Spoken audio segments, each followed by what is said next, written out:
There was a joyful wedding happening in the little town of Cana in Galilee. The bride and groom were smiling, the music was playing, and the guests were full of laughter. Mary, the mother of Jesus, was there, and so was Jesus, along with his disciples. Everyone was having a wonderful time, until something very important ran out.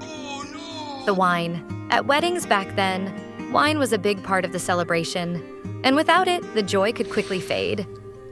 Mary noticed the problem and went straight to Jesus. She leaned close and gently said, "They have no more wine." Jesus looked at her with kindness and replied, "Dear woman, why do you involve me? My time has not yet come." But Mary believed in her son. With quiet confidence, she turned to the servants and said, "Do whatever he tells you." Nearby stood 6 large stone jars. They were big and heavy, used for ceremonial washing. Jesus pointed to the jars and said, "Fill them with water."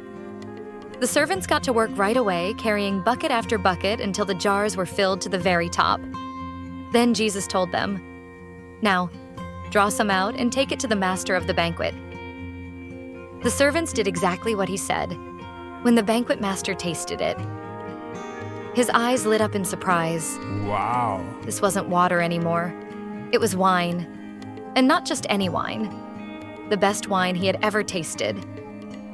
He didn't know where it had come from, but the servants did. The master called the groom and said, "Everyone brings out the best wine first, and then the cheaper wine later. But you have saved the best until now." This was the very first miracle Jesus performed. It was the beginning of his signs. He showed his glory, and because of it, his disciples believed in him.